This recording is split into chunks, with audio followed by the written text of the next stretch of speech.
Welcome one and all to American Freedom Radio, and you're with Santos Bonacci, and it's Wednesday the 7th of November over here. I appreciate that it's the 6th Tuesday for most of the listeners, but welcome to the show. A very special guest joining me today. As I said yesterday, if you were listening to the show, I'm going to mostly have guests on my Tuesday show.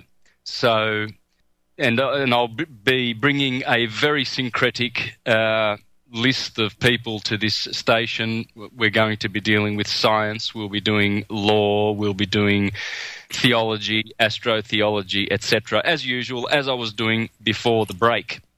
And so, yesterday being my first show back, I announced that I would be having guests for my Tuesday show, and I'll be doing my own things on the Monday because I have a lot of notes and things that I'd love to share with the public at this moment, and so I need to have a medium to do that. So I need that. I need the Monday show for me. But I enjoy having guests, and today's guest is an exceptional person. I have known of this person's material for the last 5 or 6 years, and this person has been a great inspiration to me and a wonderful luminary in this day of consciousness as we are here in November in 2012. So I'm very honoured, and it's a pleasure to introduce today's guest, Mr. Dan Winter. Dan, are you there? I'm here and happy to be here, yes. Oh, thank you so much for accepting to be on the show.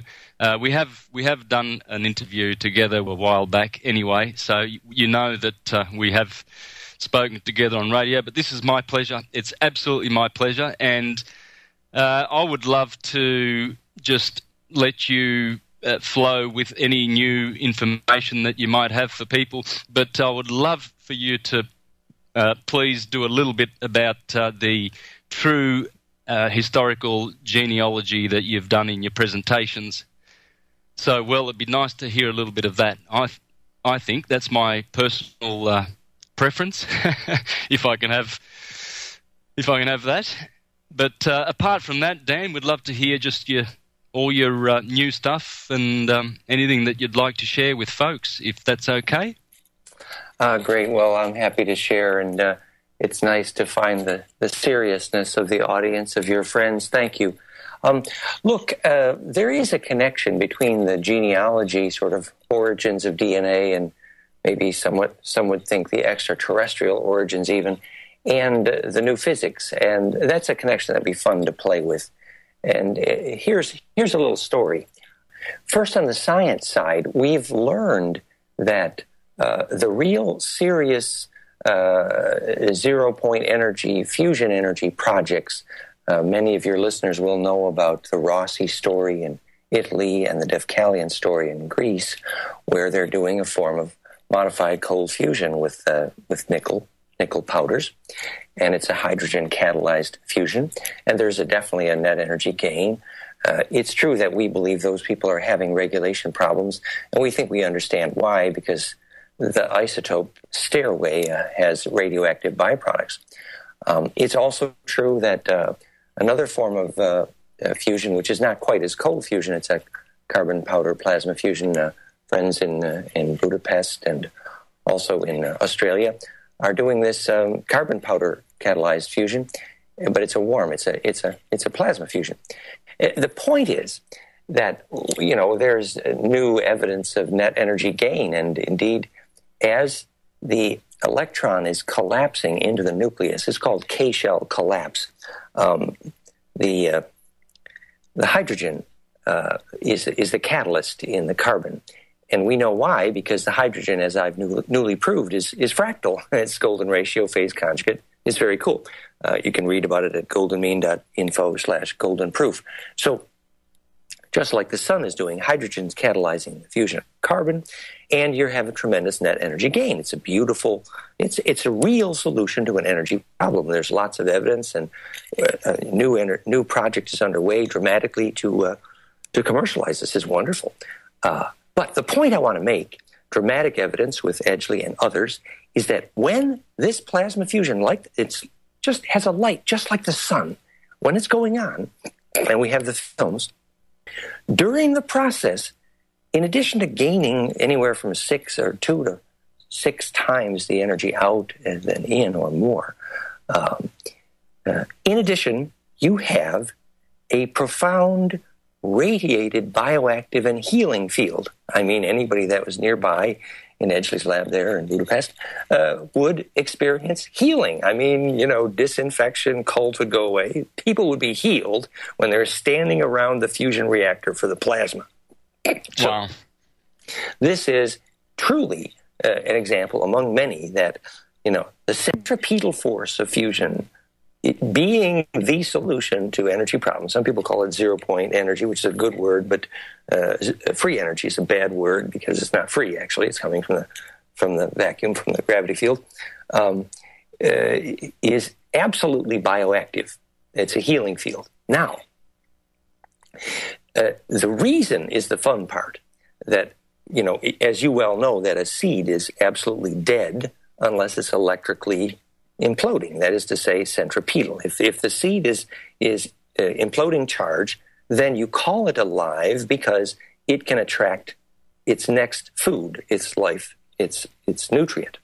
So the centripetal nature of a seed is the definition of its life or death. And the same is true of your aura and carbon powder fusion. So to become centripetal is obviously the issue. Now, I'm carrying on here a bit, but you did ask for the story about, the ET. Genealogy. No, go on. This is great. Go on, please. So this is pure fusion implosion physics, and we have the isotope stairway now plotted with the actual energy and frequency, the energy and frequency input and output of each isotope in a cascade. And for carbon and nickel, it's a very long. The spreadsheet is over 50 pages long, interactive. It's amazing work. And there's groups that really have the physics here, unlike, I have to say, sadly, some friends like Rossi and Devkalian who really don't have the isotopes figured out. Anyway, if you look at human blood, now we're getting to the ET story. There's a new paper we're going to share shortly on the chemistry of the original blood. Some people call them Draco or Uru or Nephilim. But we know these ancestors, Enlil Yahweh being an example, the Draco, we know that their blood, it's called a plague of azoth, meaning a plague of nitrogen, was a nitrogen-based blood. And that the phosphorus was the carrier. It was a lipid-based blood, and that's why oxygen is a poison to them, borax is a poison to them, to the Draco, to those ancestors, as well featured in many of the science fiction stories. And that's why, for example, Enlil Yahweh, as a Draco, had to squeeze the blood out of the meat, which is now a Jewish prescription, because, in fact, the liquid in the blood would be a poison. And also it's why if you pump oxygen into the places like the U.S. Senate, where you may have a lot of U.S. Draco shapeshifters, if you pump oxygen in, you would get the shapeshifters out. Which is quite the opposite for the rest of humanity. So the oxygen is a poison, the borax is a poison. So we understand a lot about the physics of being quote-unquote cold-blooded, which is to say reptilian. Now, if someone were to say someone's cold-blooded to you, the first thing you think is no compassion. Now, this is the physics that's so beautiful to understand.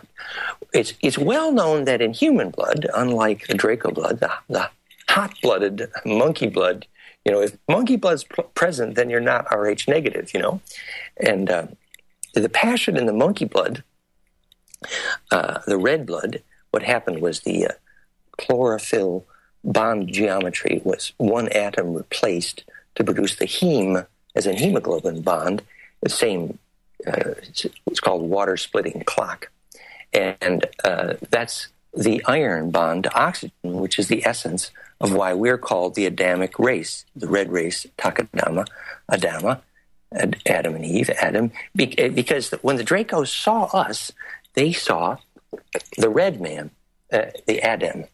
Adam means red, because we had iron bonded to oxygen, which is what happened when our ancestors spent centuries underground after the last nuclear mess, long story, and so we turned to red blood.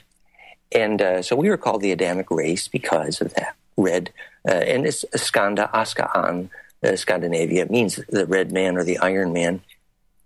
And what's the color of the... Sorry, Dan. And what's the color of the nitrogen phosphate blood? Well, you see, that's the fun part. There's various types of the phosphorus bond in the Draco blood. So you have a blue blood, a green blood, a red blood, and even a white. Right. And for example, the white albino Draco was thought to be unclonable, but it's actually the origin of the Caucasian race. AntonParks.com describes the story in good detail when Enki's, who was Ra, Abraham's mother, snuck into his cloning a genetic that produced the first basically fertile female, making a shock for poor Enki. Actually, it was his mother who was Cadistu, the original term Caduceus, the life designers, who snuck in something into his genetics that he didn't understand, even though his name, Nudimud, meant the cloner. Remember, in those days, among the Draco, cloning was the only legal form of replication. So that's part of the reason they ran from Pleiades when they came here. Every Aboriginal knows they came from Pleiades, was because, their genetics were illegal.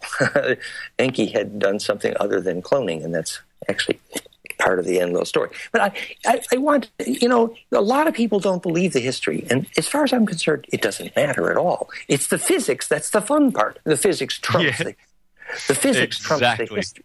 Yeah, absolutely it does. And that's what I'm doing too, Dan, with my new Syncretism presentations, showing how the physics, the science behind it is the juicy part. The allegory and the legend, the stories, they're just like a veil, and the Jews tell us that. They say, don't look at the garment. My goodness, that's stupid. You need to pull away the garment and look behind the garment. That's what Midrash is all about. That's what Kabbalah is all about. And it's looking into the inner layers, but there's always science underpinning it. That's the beautiful thing. It's the beautiful part, yes. And once you learn the science lesson, then you can lose the nightmare that was history.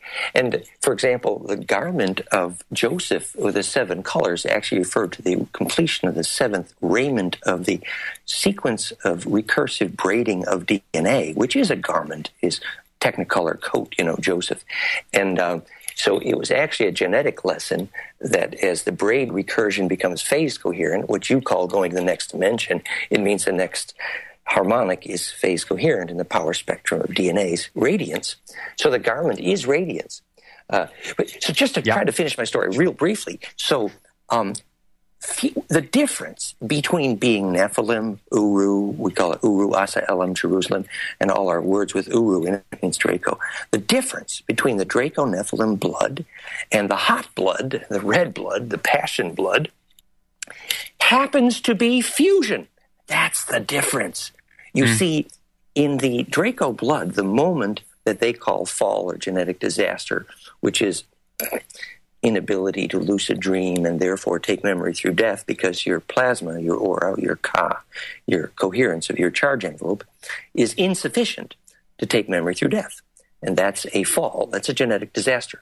And that radiance, charging your aura, building your Ka body, your Merkaba, making you a Catholic. If you have a Ka at all, it means you have a coherent aura. That's the only way you get to be a Catholic. Sorry, Mr. Pope, you probably aren't a Catholic because your aura probably isn't coherent enough to lucid dream and take memory through death.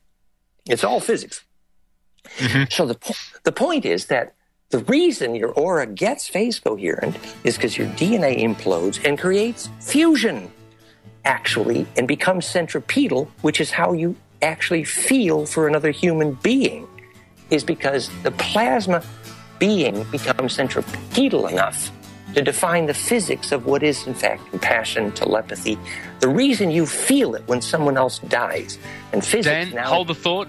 Yeah. Hold the thought, please. We're going to go to a break. Hang in there, guys. Back soon. I ain't gonna work on Maggie's farm no more. Oh, yeah. Nobody can sing it better than Bob. Maggie's Farm. Great album from 1965. Subterranean homesick blues. Alluding to what George Carlin was joking about in the break, that Maggie's Farm, the old plantation, and ain't going to work in that farm no more. Time to be free.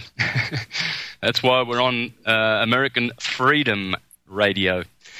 So you're with, welcome back, listeners. You're with Santos Bonacci and a very special guest, Dan Winter.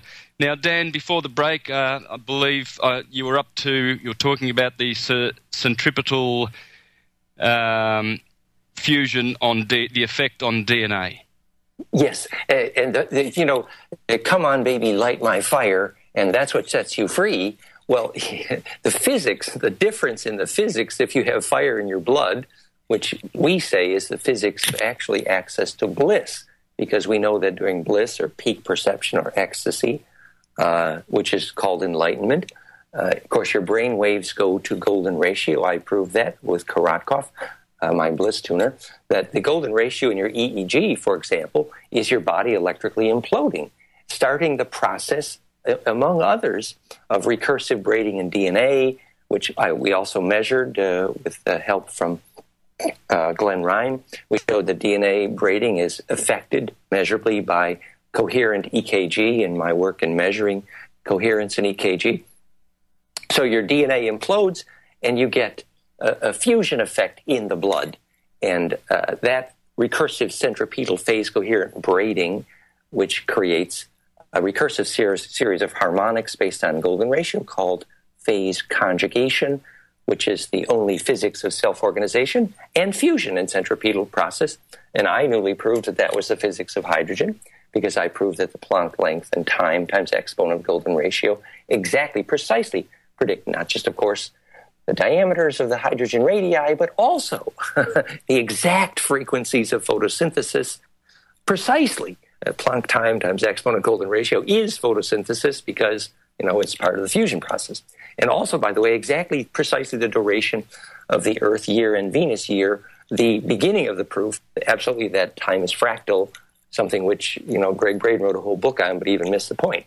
Anyway, so the ability to distribute charge in a fractal, the physics of the self-organization of time and phase conjugation, well known in optics, is the physics of fusion, implosion, centripetal forces. And it's happening in the blood if you have passion, which is the difference between, obviously, being cold-blooded and having warm blood, having fire in your blood. So some of the physics is Louis Kevrin's work on biologic transmutation. All of our physicists on this project are deep into the physics of literally transmutation in the blood, whether it's, Jean-Paul Piperian here, leading fusion physicist of Europe, or Elizabeth Rauscher there in the States, one of the world's leading physicists, who absolutely proved that, phase conjugate harmonics in magnetics produce a healing magnetic field, a pain reduction in FDA study. So the whole science here is about how your blood implodes, you get fusion, you get fire in your blood, and that centripetal plasma is the physics of how you feel for another human being, whether it's your heart becoming phase coherent, turning inside out recursively, called compassion, or your DNA. If you don't get that fire, you're toast. And then your aura gets big, and that's phase coherence, and that is the beginning of lucid dreaming and how you know if you'll take memory through death, your ka. So that was a little story I wanted to tell. The flavor, now I'm open to questions or comments. We can talk about anything you like. That was my story. Oh, that's beautiful. Hey, and Dan, can you explain, is that only applicable to hydrogen fusion? You mentioned carbon powder fusion. No, the carbon powder, the nickel powder, the lithium fusion, all these both cold fusion, la Defcali and Rossi, or the hot fusion reactions, they're all absolutely, in almost every case, mediated by hydrogen. Hydrogen is a catalyst. And what many people don't know is that the heat source, in some cases microwave, the waveguide itself, you predict the frequency series to produce the K-shell collapse, which is the fusion mechanic catalyzed both by hydrogen and phase conjugate frequencies, both phonon and RF. Let me give you a very practical example. You take those same harmonic frequencies that Elizabeth Rauscher uses magnetically to make healing, eliminate pain, just falls right out of my equation. I predicted those frequencies Rauscher used, Planck length exponents, Planck time exponents, phase conjugate golden ratio. Take those same frequencies and you plug it in to the Priory device in France. The government proved thousands of cases of cancer absolutely eliminated by the Priory device. And now Obolensky is building in New York a version of this more based on the parallel principle Lakhovsky oscillator, also harmonic inclusive, just like your heart when you feel love. And when you have an immune system, your heart, HRV, is harmonic inclusive. We have a new tool to measure that for you on your iPhone, heartsring.com. You study it. It's fabulous stuff. And you can breathe in your iPhone and you can measure your love tune with your lover in your Hearts Ring, and you can phase lock and learn group empathy. It's real cool. And Hearts Ring, we brought the whole... Is that your application? Yeah, well, you see, I invented heart coherence, my original heart tuner, and it was way too expensive. And now we brought it to your iPhone, and it's going to be cheap. We're going to launch on the App Store this week. It's fabulous. Oh, wow. and you can have 1 million people link. First, you can start with 4 to 8 people, but eventually a large number of people can learn to link hearts with breath, coherence in the breath, and make your HRV work. It all works on your iPhone. And the kicker is you can do that feedback with nothing but your iPhone. You don't even need to plug anything in. Wow. I just got an iPhone. My niece gave me her old one. She upgraded to the iPhone 5, and I love it. I absolutely love it. I'm getting all these applications. I'm going out and watching the stars with the star map. Oh, it's just fantastic. There's nothing it can't do. I've got a torch. I mean, it can do everything. You wouldn't think that your iPhone could measure your heart without plugging even an external device in. But the way the light feedback, if properly programmed, can pick up your pulse accurately, and therefore you have your heart rate variability. And then you get a breathing cue, and you click here, and you can phase lock with your lover, your guru, or your rock star, your DJ, or your rave concert, or your, first your family, and then military generals can learn empathy training. Anyway, heartsring.com. Check it out. So the point is that once your heart is coherent, you have coherent motion, and therefore you can charge your aura and eventually learn coherent emotion to build your plasma, your Ka, to the fusion point. And eventually, of course, take memory through death if your aura is phase coherent. So, yeah. So, Dan, the hydrogen is the catalyst. Now, so hydrogen has this particular force. What would be the opposite force of it? Would it be oxygen? Would oxygen be... Because in occult science, they're always talking about oxygen countering the effects of hydrogen. Well, it was my new equation that proved that the reason hydrogen's a catalyst. I plotted the new equation for hydrogen radii, Planck length exponent golden ratio precisely, which is the proof from me that hydrogen's fractal. And that's why hydrogen has gravity. The only reason. In fact, it's the only reason gravity exists. So once you know why centripetal forces exist, you can make them. You can make gravity and make things like fusion. So the reason hydrogen is the catalyst is because it's phase conjugate and centripetal. Now the opposite, it's not that oxygen, even the word oxygen tells you what it is. OXY gene, O cross then branch Eugene, my middle name Eugene. Well, there's another joke. Dew, D-E-W is my initials. The dew drop in. The dew is harvested for the physics of alchemy because it's centripetal, phase conjugate. If you harvest the dew at the right time of day, the wetness on the surface of the philosopher's stone, which was the was the meteorite that became the Kaaba stone and that became the alchemy in Prague. The philosopher's stone has a wetting agent, which was dew, which is a phase conjugate water, and which was centripetal, which is how then the thin film of mercury on the surface turns to gold, and which is the clue to biological transmutation. But I was trying to answer your question about oxygen. You see, oxygen seen clairvoyantly, if you study occult chemistry by Leadbeater and Besant, which was a presage to how clairvoyant visions of atoms became subatomic physics in the sequel book to occult chemistry by Phillips in England called Psi Perception of Quarks, in which they proved the Anu, for example, 3 Anu per quark, was predicted accurately by Leadbeater and Besant. They did subatomic physics before atom smashers. Mm-hmm. Anyway, looking at oxygen clairvoyantly, you see a helix. You see literally a helical geometry. That's why oxygen is the wave mechanic of metabolism in the blood, because OXY gene, oxygen, is literally a helical stairway between valence electrons. So the reason oxidation works is because oxygen is a helix, meaning there was a stairway to heaven to get one electron shell to connect with the next one out. And that's what oxidation is. Oxidation reduction is the presence of that stairway. So right. Hydrogen seen clairvoyantly looks like a rose because Planck length exponent golden ratio means hydrogen's fractal. Oxygen seen clairvoyantly is a stairway, a helix. And so the relationship of the oxygen stairway helix to the hydrogen, which is an imploding rose, is the origin of water. It's why there's a perfect balance between covalent and ionic bond. That's the magic of water. And that's why my imploder for agriculture works, because the geometry of the hydrogen rose-like fractal structure is precisely the perfect vortex called Schauberger's dream, which is the physics of theimploder.com, with dramatic benefit to growth in agriculture. Anyway. Hallelujah. And that would explain why we get we always get these chains in chemistry, hydrogen, carbon, oxygen, and we call this hydrocarbons or carbohydrates, wouldn't it? Right. And the carbon here in the fusion reaction is one of the very convenient ways to do cold and warm fusion, catalyzed with hydrogen like the stars.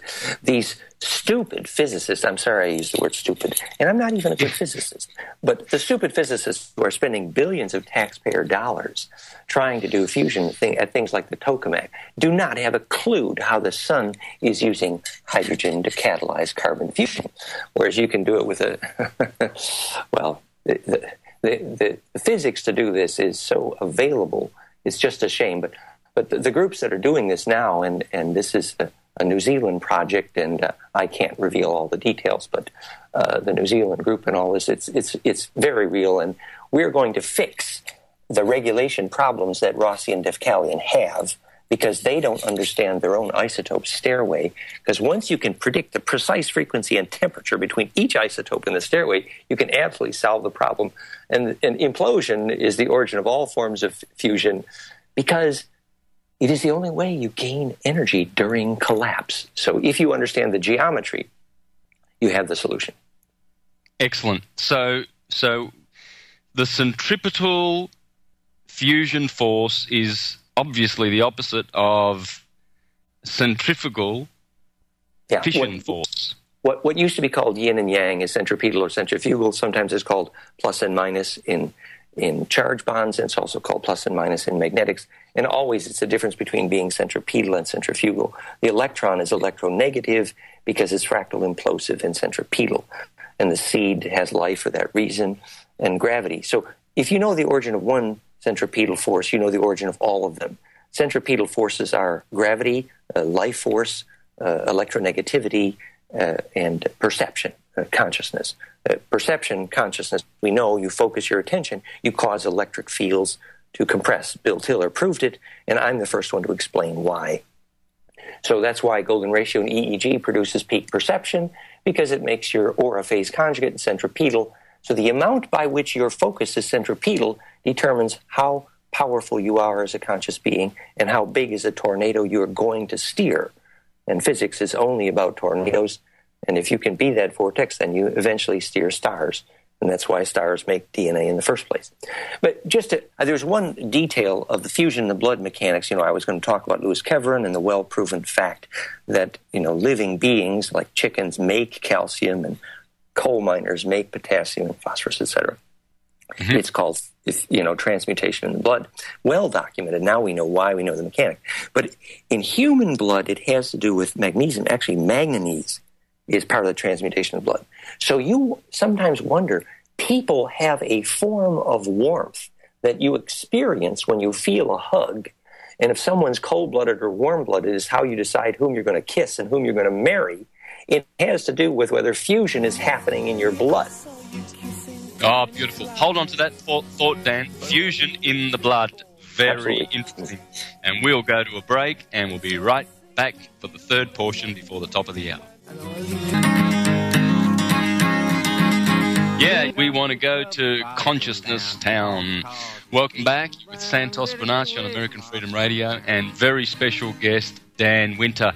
And the lines, I'll have the lines open shortly, guys, if you want to call in. The number is, I hope I've got the right number. Please correct me if I don't. It's 218-339-8525. I'm pretty sure that's it, access number.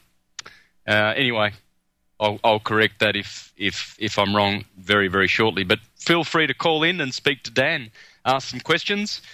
And Dan, before the break, we were back to the blood and the phase conjugation and the fusion mechanics of the blood, the red blood.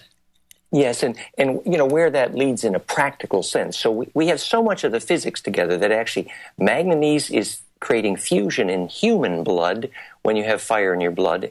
And therefore, if you have access to that kind of charge called human bliss, you have a source of fusion energy, which makes you hot-blooded. And it's literally your source of heat.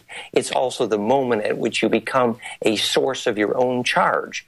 So the joke is, of course, that unless you have a source of bliss, electrically you're a parasite because you don't have your own source of charge.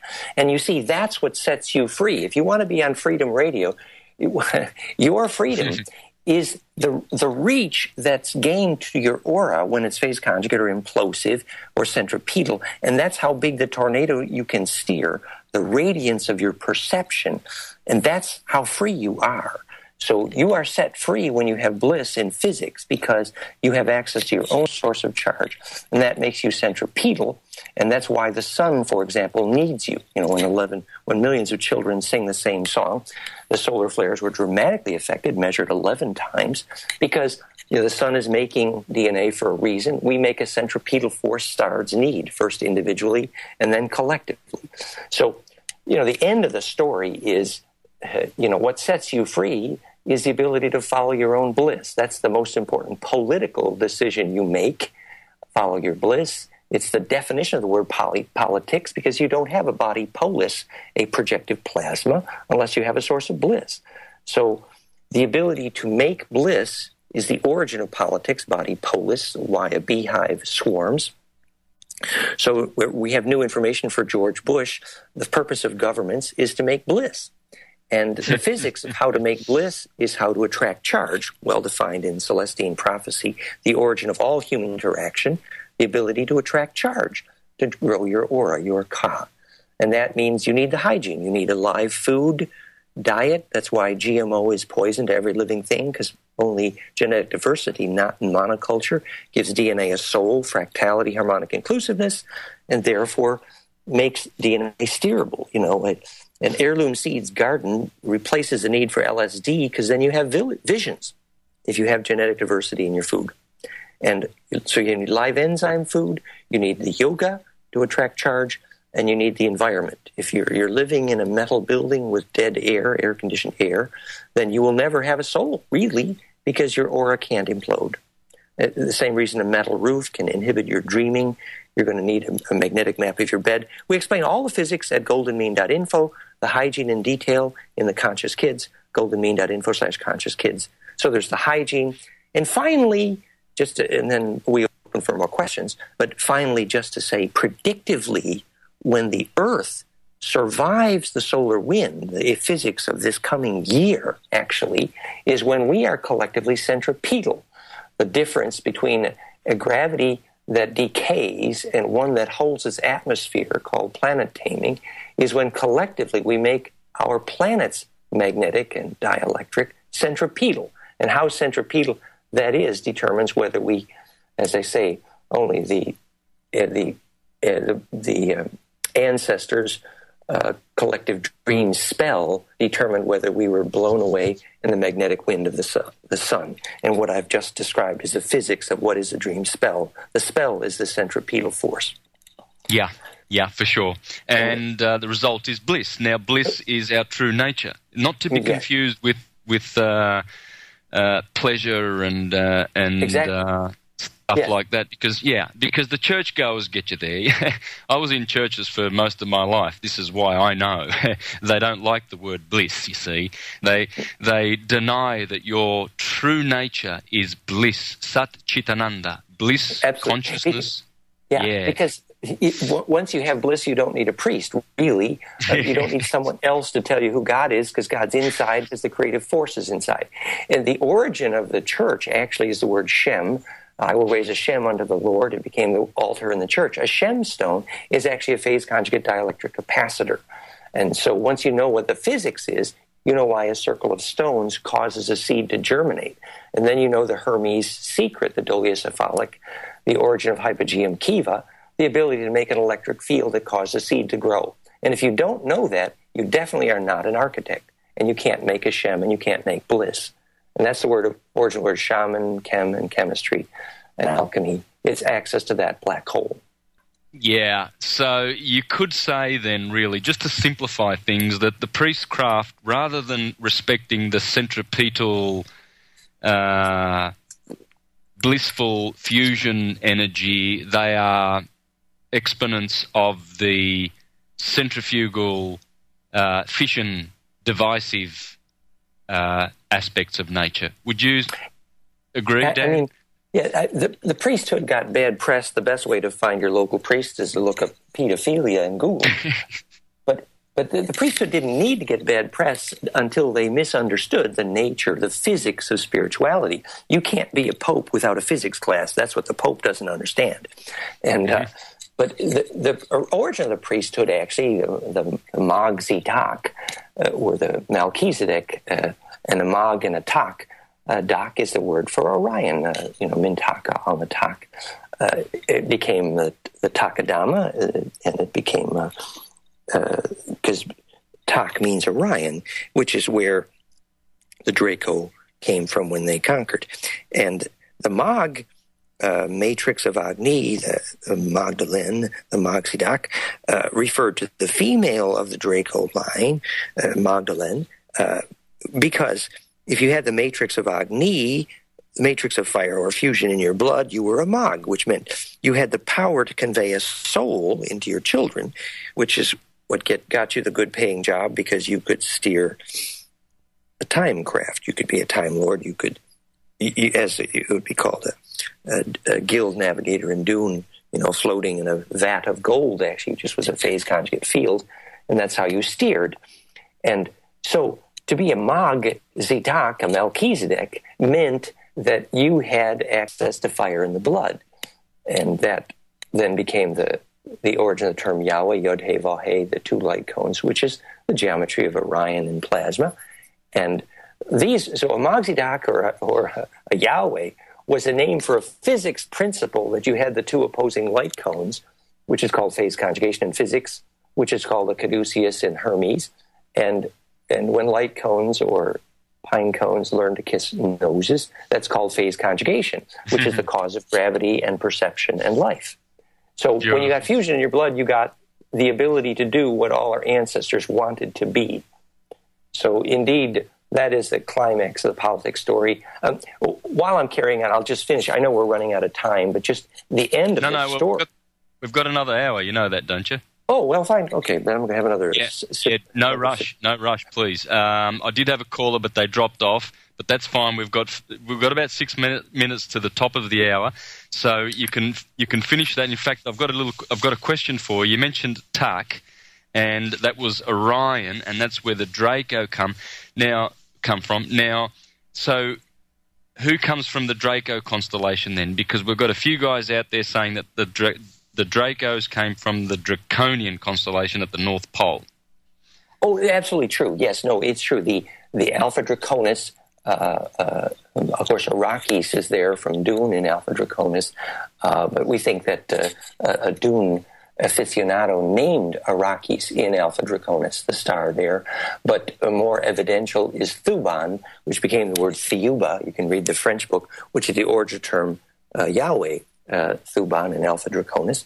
And the geometry of Alpha Draconis is the Arabic letter L as in Elohim, and Alpha Draconis is the star map at Angkor Wat and thousands of places on Earth. It was the pole star at that time, and the origin of our term Elohim. So yes, no, the Uru Asa Elam, the Uru race called Draco, did come from Alpha Draconis, is quite true. However, they had, by that time, the Anunnaki escaped from Pleiades, Anu and his Enki and Lil family.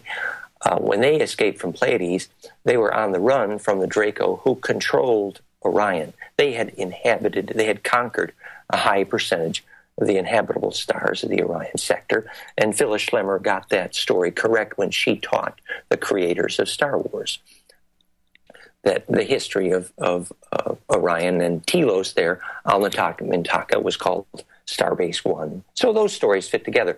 The key is that the two light cones, which is a plasma geometry of Orion, are phase conjugate, Yod-He, Vav-He, and if you are big enough to inhabit those tornadoes, I hear a break coming.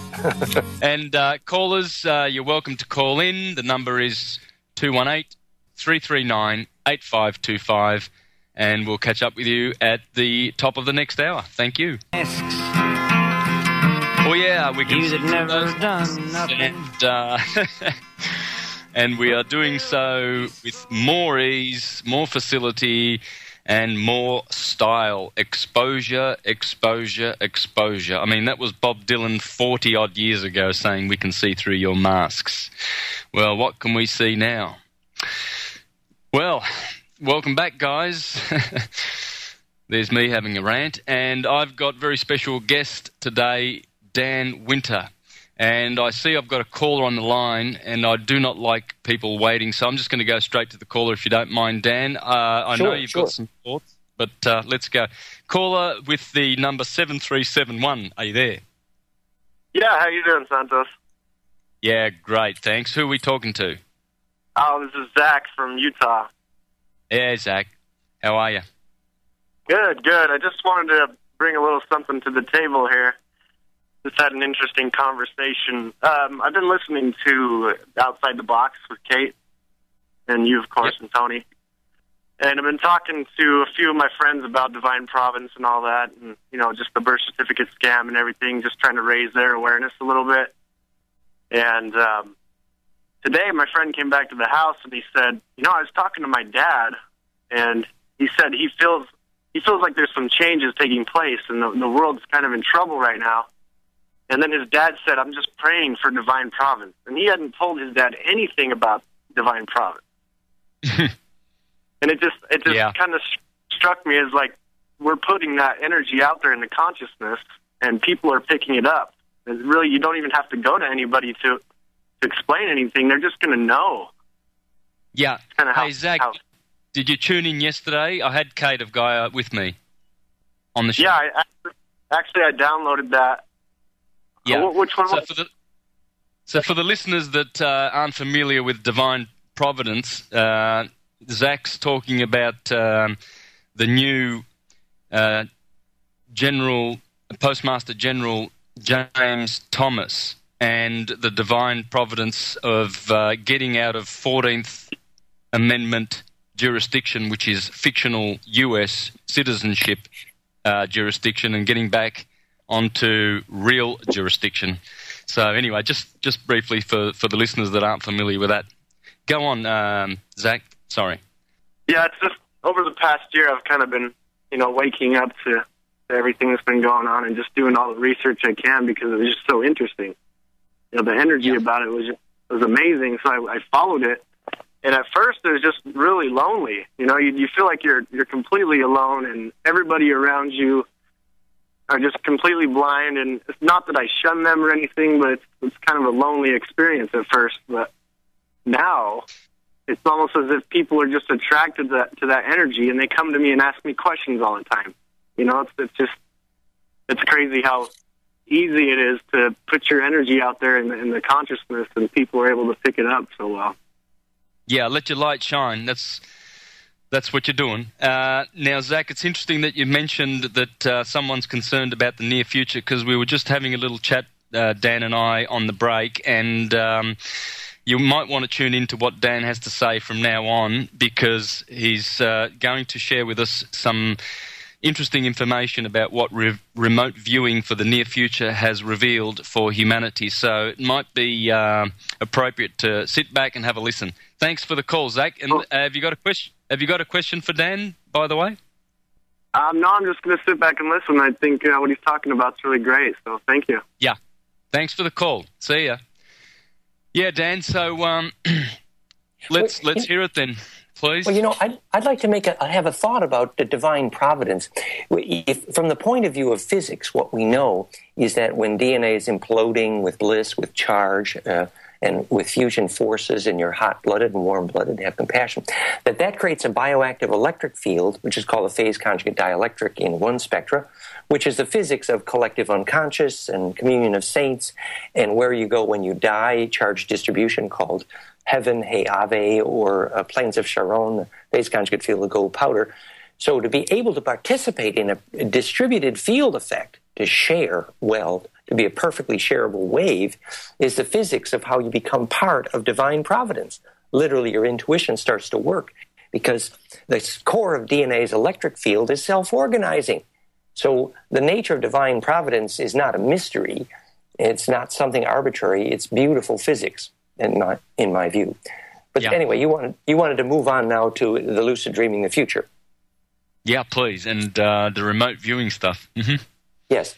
Well, we were concluding that Earth would survive the solar maximum now if we were centripetal. That's the nature of dream spell. And so places where you have square metal grids and square metal cities probably are going to experience dissolution heat.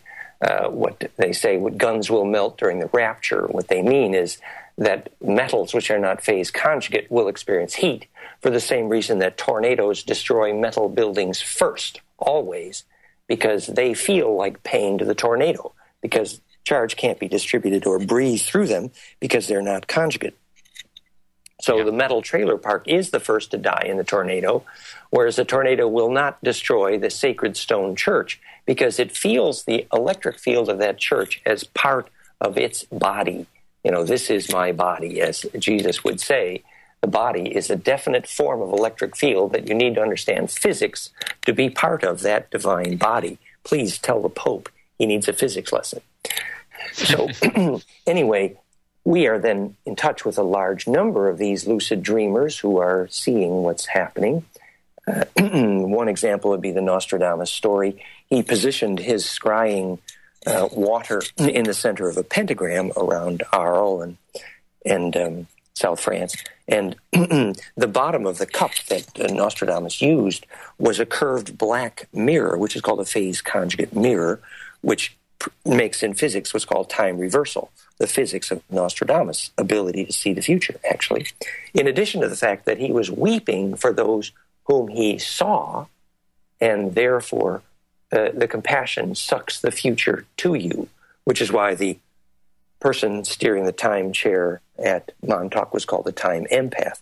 Anyway, I'm carrying on. So these families of lucid dreamers, and there are many now, they're seeing the imminent response to the solar max, which is increasing volcanoes and earthquakes, by the way, but they're seeing very specifically the series of volcanoes across South Pole Antarctica, which melts up to, they see about half the ice on the South Pole. It's at 9,000 feet of ice, and physics well knows that means 60 to 100 feet of sea level rise. So New York City, you haven't seen nothing yet. It means, wow. it means really seriously, I'm very serious about this, that you need to get to the high ground. It's real. We think that the southern hemisphere is going to have only hours of notice. The northern hemisphere will have a couple of days of notice. But there's so many dreamers seeing this now that, watch for Mount Erebus in Antarctica volcano. Already the temperature has gone astronomically upward in Antarctica. Physics can't explain it, but we can. The conventional physics, we know why the temperature went up so high. It was up to 20-some degrees. Now it's at 5 degrees, still way above. So any climate scientist should be having a heart attack looking at the temperature of Antarctica. And the reason is simple, because the volcanic heat is building there, and it's going to go. And that means about half the ice down there, which means sea level rise. It's very simple.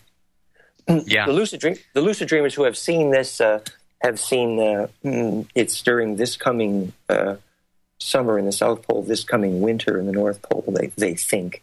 It's not sure. The time is very difficult to see here, but it's very likely in the next few months, or certainly next 6 months, I think that we're going to see some serious volcanic melting in Antarctica. Yeah. And what about the winds? Well, high winds are always part of this story. Increased solar energy means increased energy in the atmosphere, which is the increased hurricane, of course, activity, which always goes with a solar max. The point is, if you ever watched a shaman steering a tornado, you see his plasma do what's called embedding, which is the physics of compassion. And the shaman feels the pain of the tornado just like you can feel the pain of the sun. The sun's actually having an orgasm, but to embed in the solar wind, it's the dream spell of the old ones, and that's what gives you centripetal force to then steer the wind. A good example of that, steering the wind, the blue corn of Grandfather Dan of the Hopi, Susan Ambrose, I should mention her, she's wonderful shaman. I saw that blue corn meal steer the wind. It would call the wind every time, and only the right song would cause that seed to germinate. So we know why DNA can call the wind. Yeah. Wow. Okay. So, so they're all in agreement, and they're all simultaneously receiving a similar painful vision of what's to come. The timing is not certain, but certainly, I mean, if you look around, Dan, you can see here in Australia,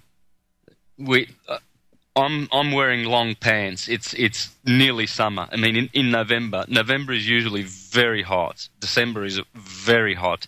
January and then February, man, they are really, really hot. Here, it's quite cool, actually. I feel cold. Mm-hmm. So it's just not the right season here. Just to say, the way the lucid dreamers saw the water rise, they say when you look, it looks like a slow tsunami coming in, but the water comes in and does not go back out. And the dreamers saw that happening specifically to Sydney, Portland, West Coast U.S., in great detail repeatedly. So we're predicting the waters will rise like a slow tsunami and will not go back out, and probably on the order of 50 to 100 feet, actually. That would be a specific prediction of these dreamers, and it's clear coastal cities are in trouble, really. Yeah. Yeah, the ancients talk about our ability to affect the forces of nature and to co-create. So a lot of this really still impinges on how we advance. We have the seeds of divinity within our breast and in our souls and in our spirits, in our minds, in particular in the mind. The mind is the spirit, comes from the spirit, which is directly our true blissful nature. So friends, listeners, we have a lot of power that we were told we didn't have. A bit like the cricket, you know, those little insects that jump, 10 inches high, and then you put them in a jar and they can only jump for 3 inches because the jar's got a lid on it, and then you take the insect out of the jar, and this poor little insect goes around jumping 3 inches forevermore because it forgot that it could jump higher because somebody set a false artificial level for that little insect. And so the controllers have been doing this for a long time. They've been telling us, hey, listen, you can't jump that high. You can jump 1 foot and that's about it. But really, we can really affect a great creative process if we participate in it now consciously, friends, people, listeners. We are living in really, really unique times. It's a privilege to be alive. It's absolutely an exquisite privilege to be here. And we came here for this show that's manifesting before our eyes. We did it deliberately. We chose to because we knew that we could help and do something about the big changes that are coming.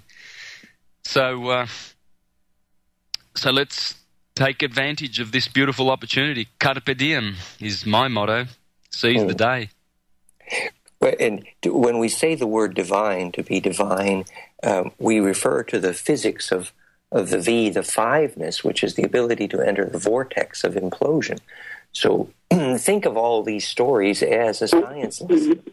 The nature of the divine itself is the ability to enter the vortex, which is the centripetal force of charge distribution, where you go when you die, the physics of navigating ghosts, and where you go through death, through the star. Yeah, it's time to think about these things seriously. And you just made me think of the work of Maurice Cottrell. Maurice Cottrell has got a couple of lovely presentations on YouTube you can have a look at, dealing with having the right vibration for life after body, let's put it that way, and for the hereafter. Prepare your vibration now. Now's the time. Maurice is a good friend. I've known him many years, and his animated interpretation of Alida Palenque was useful. He showed that the solar physics of Tutankhamun versus Viracocha, Quetzalcoatl are identical, so it's the same, Tutankhamun prophecy, and that basically the reason that the Quetzalcoatl family left South America was because the solar flares were preventing women from ovulating, and he shows the physics of astrology is the way the solar flare geometry determines fertility. But later, ultimately, he was talking about solar mechanics. The ability to understand the fusion of the sun was the difference between being of the Quetzalcoatl or Hermetic or Bohemian legacy. So it's about solar physics, and he's right about that. Yeah, we find more and more that we research, everything's about the sun. My last presentation shows that it's all about Ra, radiation, radio, radius, radiate, radiance. There are so many words, even radioactivity is basically what Ra is all about, the voiding of matter, therefore the most adored of all the gods. And we carry those words in words like Ray, Reginald, Raymond, etc. It's everywhere. This science of the sun. Everything's about the sun. And then the Abraham, the Abrahamic religions, Abra means to be in the lineage of Ra, which basically was Enki and Hermes' family, Thoth, Tehute. And so of the Abrahamic meant you had radiance, and indeed to be charged radiant, you have to implode in order to explode. So to radiate charge, to be Abrahamic, you need to have bliss, actually. Oh, beautiful. I think I'd like to continue with that thought about the radiance and implosion and explosion. Beautiful. We're just going to a break, guys, and we'll be back after the short break. Thank you. Welcome back to American Freedom Radio. You're with Santos Bonacci, and we have a very special guest today, Dan Winter.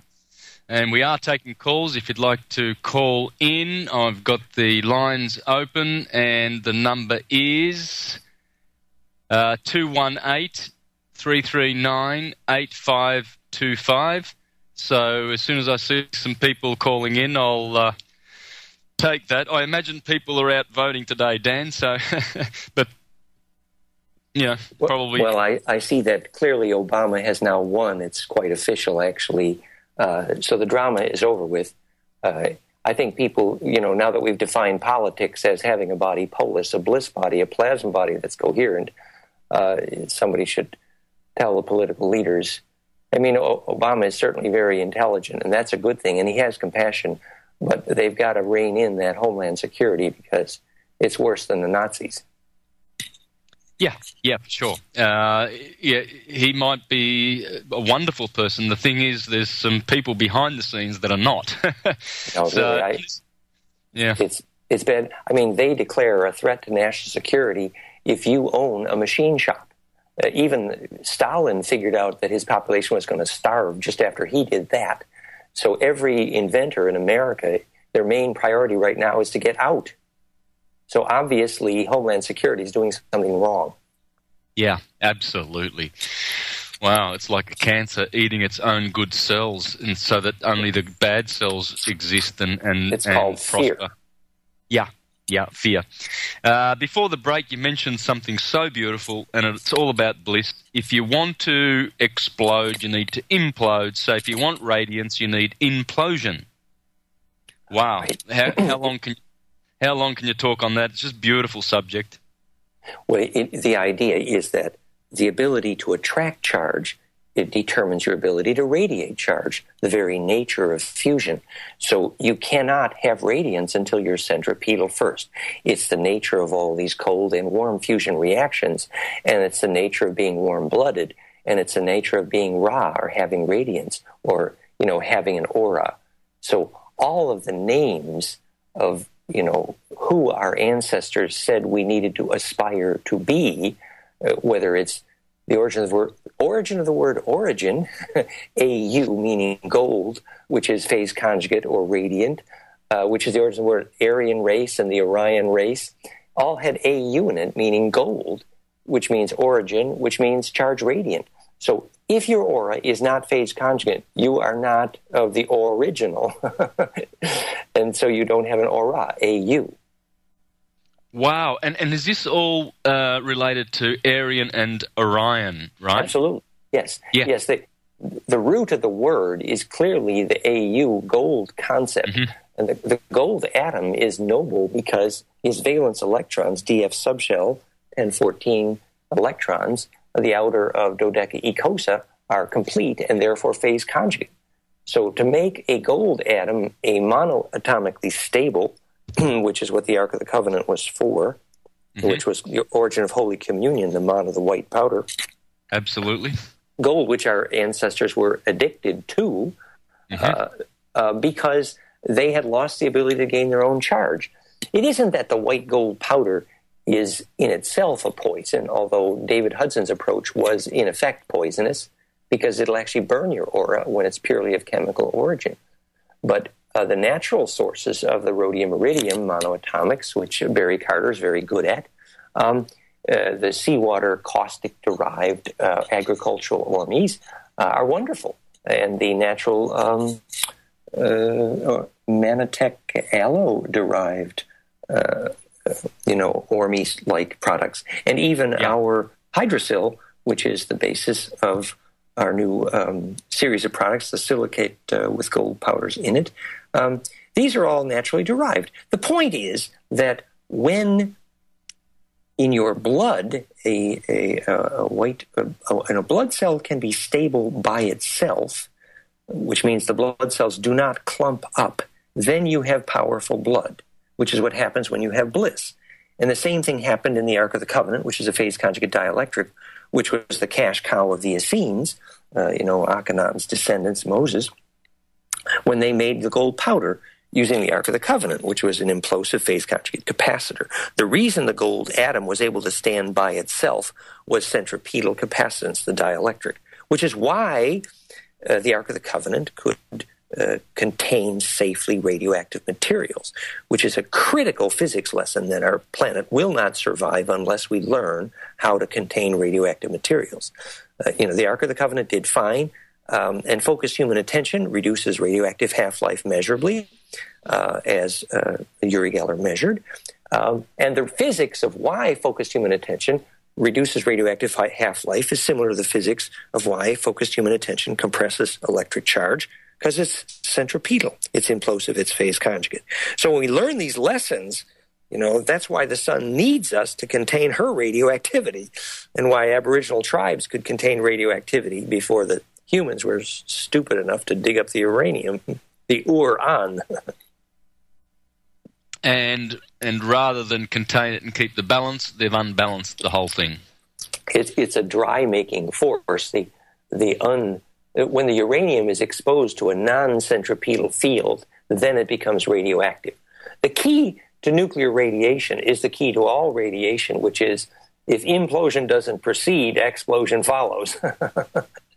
And so making a centripetal field, for example, John Hutchinson has beautifully taken his phase conjugate frequency signature that separated the oil-polluted waters in the Gulf, and he's applied it to reducing radioactivity for Fukushima, even though the U.S. government is stupidly ignoring him like they're stupidly ignoring all these simple principles of restored centripetal forces of implosion.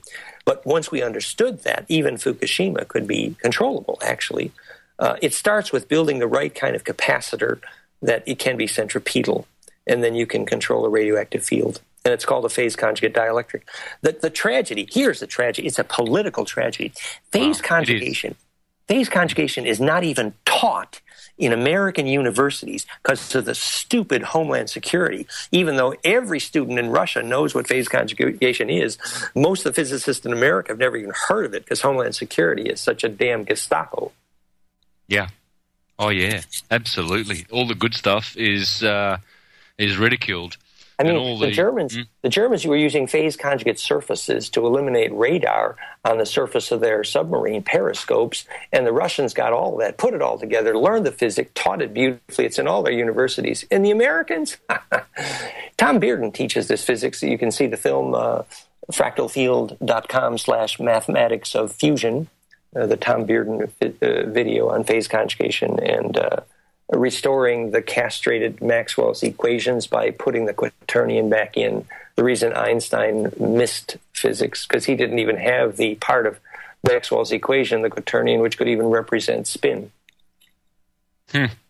So which Tom Bearden video are you recommending there for... It's at the bottom of fractalfield.com/mathematics of fusion, which is the mathematics of everything we're discussing tonight, of centripetal forces. The reason phase conjugation causes gravity in life. Beautiful. Go on. Because golden ratio is the reason centripetal forces, gravity, life force, perception, and color exist. Phase conjugation is the reason gravity exists. And the centripetal forces need to be created in order to be restored. And Tom Bearden introduces that physics at the film at the bottom there, where it's pretty technical stuff, but basically Oliver Heaviside was bribed by the wrong bankers to castrate Maxwell's equations, removing the fourth element, the quaternion. So you couldn't even represent spin in the equation that Einstein tried to use. So he came up with all these stupid ideas like the speed of light is a speed limit. It's a ridiculous idea.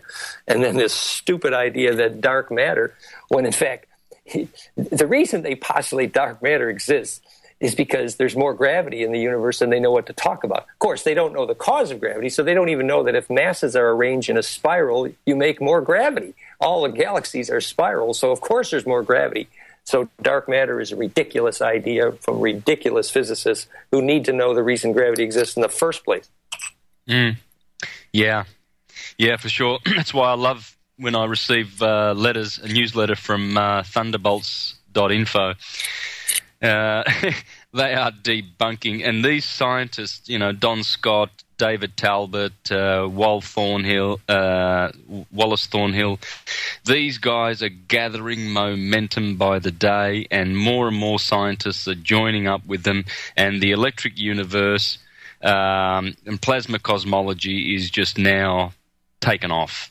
It's beautiful, and it's right on. And the physics is simple. They've all recognized that the geometry of stellar plasma bodies is what you call angels, and that, in fact, plasma is what your aura is. That's why you have a Ka. And when it becomes centripetal, it's self-aware. That's why you can talk to ball lightning telepathically every time. And, you know, these in the new fusion reactions, we're creating ball lightning. It's simple, actually, and it's self-aware. Even Mora King would be jealous. But the point is that 99.99% of the universe is plasma, and if you know the geometry of the plasma that makes gravity, that's the proof that dark matter is a ridiculous idea.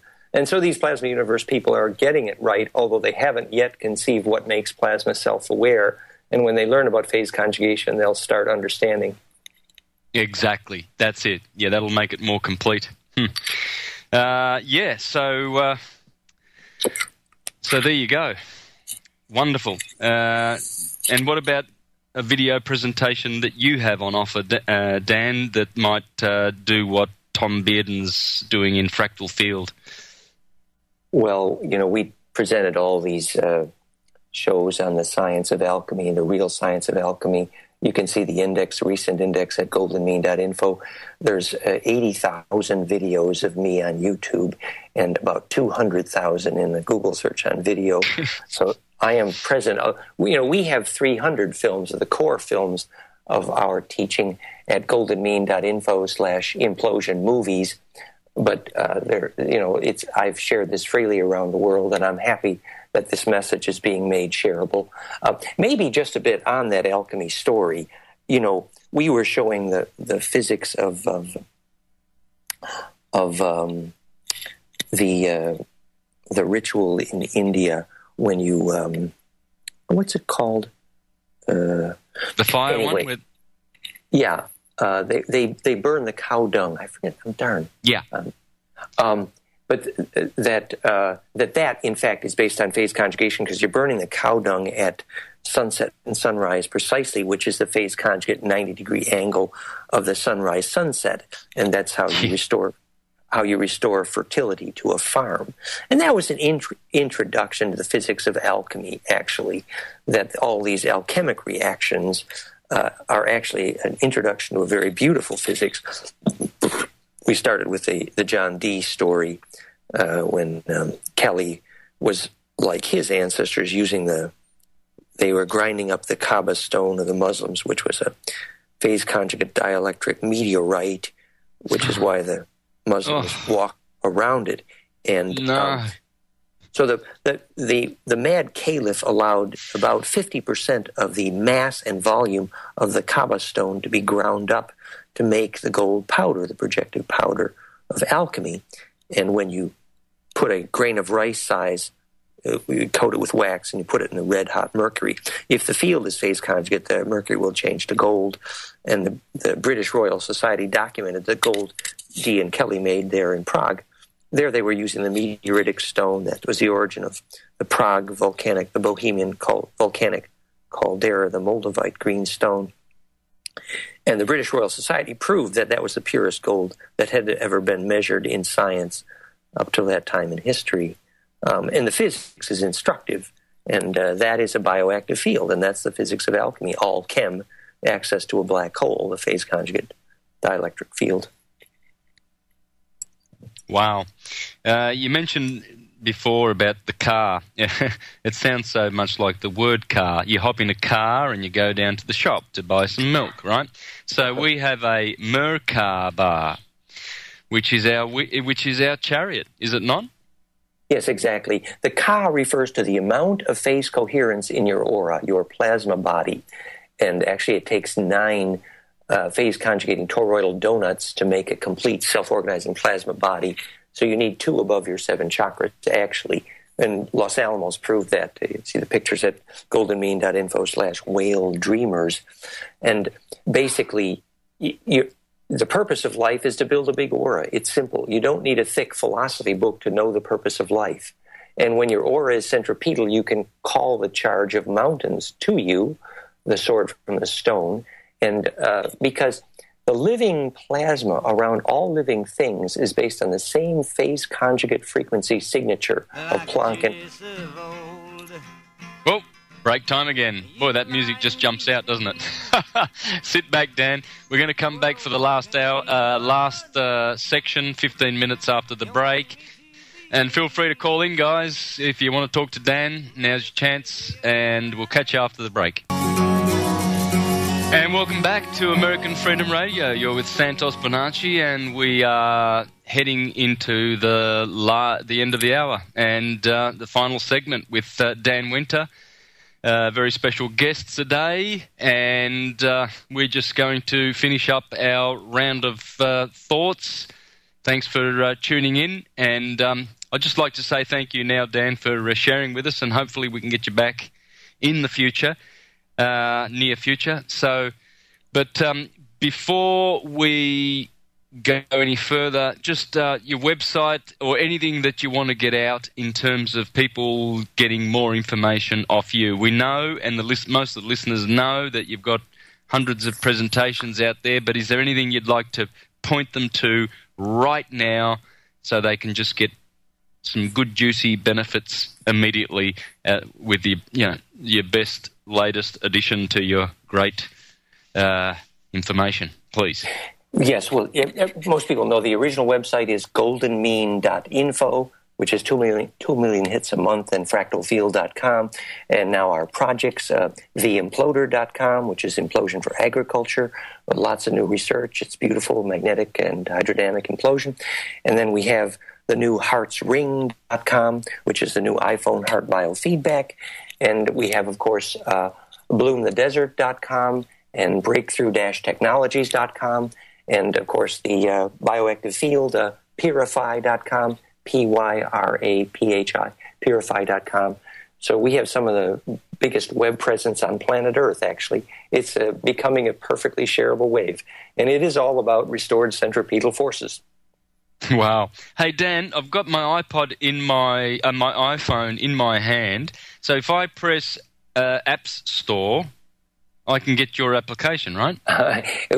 Hopefully within 1 to 2 weeks. It's not there yet, but heartsring.com, You can see the preview. Basically, we took the $5,000 overly priced My Heart Tuner invention down to what may be about a $20 a shareable wave, where you do there, heartsring.com, you're seeing your heart harmonics, your heart rate variability, which is the harmonics of your breathing, the low frequencies of your heart, in a power spectra waterfall on the bottom of your screen, just like the Heart Tuner did. And then as you learn to breathe, you can control the peak, the musical key signature of your heart. And then you click on the peak frequency of the heart harmonic of your lover or your guru or your rock star or your DJ. And then the breathing cue shows you how to move your breath to move the peak of your heart to touch their heart.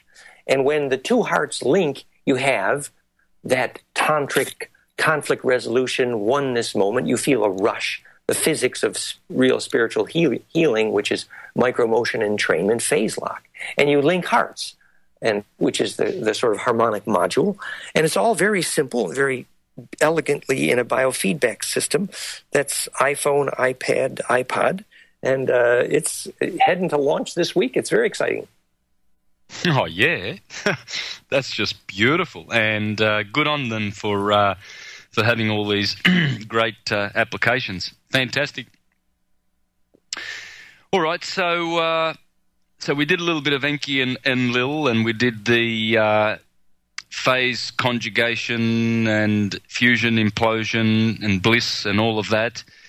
What else would you like to share with the listeners, Dan, in terms of what would help them practically to apply all this now in the short time that we have before this great planet has a major shift in consciousness?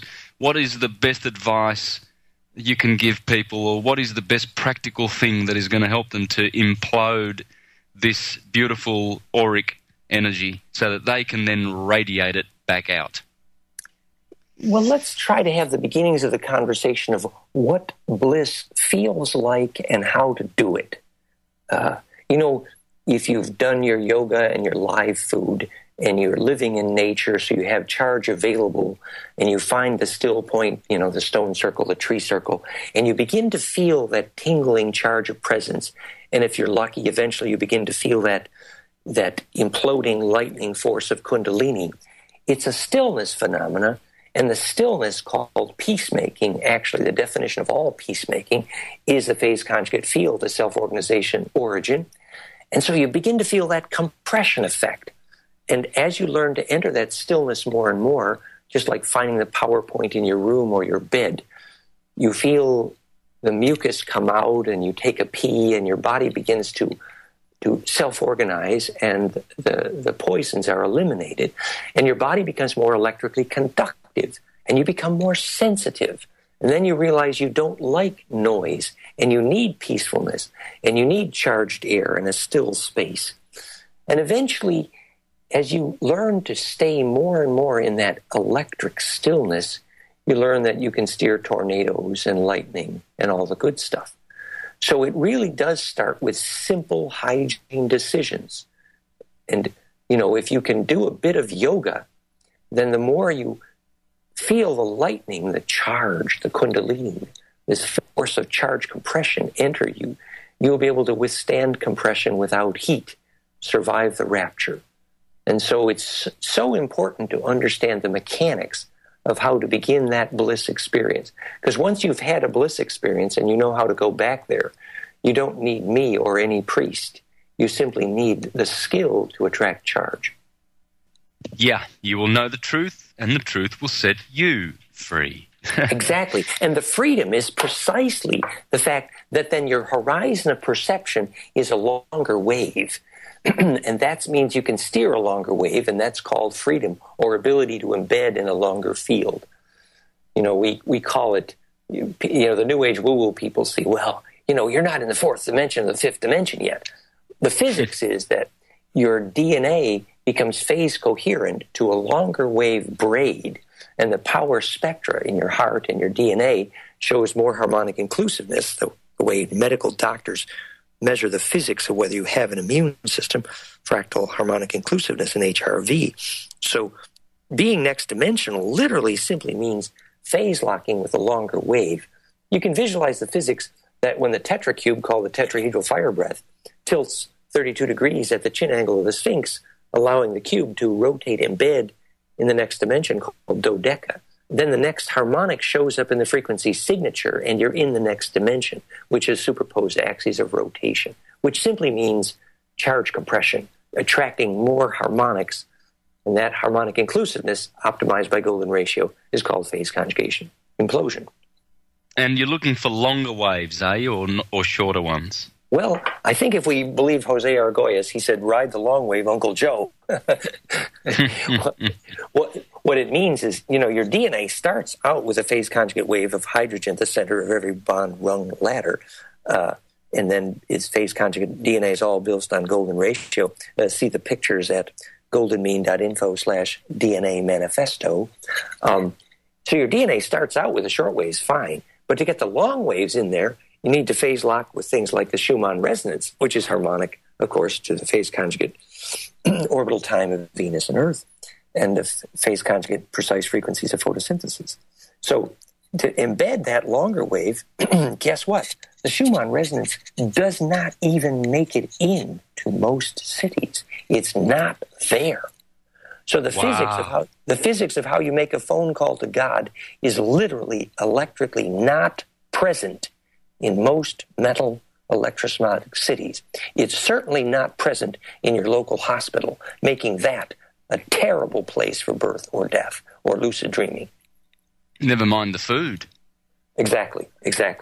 So until the doctor knows the physics of successful birth and death and how to make a living capacitor and how to therefore make a hospital, a shem, and a church, and a temple, which is all about electrical engineering and nothing else, then you have a shot at creating this spiritual ka and lucid dreaming and taking memory through death. Yeah, the car of Osiris, the boat of Ra. Well, actually, the hat of Osiris is the geometry of the pericardium, the sac around the heart. because if you can have coherent emotion, the electricity harmonics of your heart, EKG, HRV, coherent emotion, make your inner muscle able to control the shape of your pericardium, called the hat of Osiris, which is what determines whether you can steer your car when you dream and when you die. Well, that is an interesting little bit of information. There you go. And isn't it funny how we have all of these mythological names in our bodies? The hats of Osiris, right there in the heart. What is it? The shape of the pericardium, the muscle sac around the heart.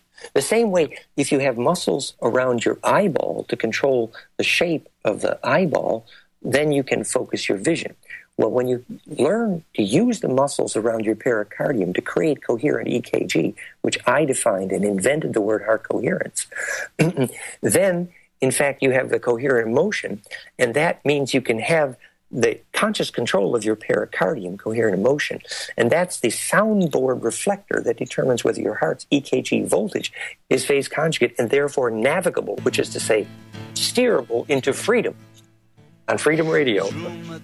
Dan Winter, it has been an absolute honour and pleasure and privilege to have you on, and hopefully we'll do this soon again.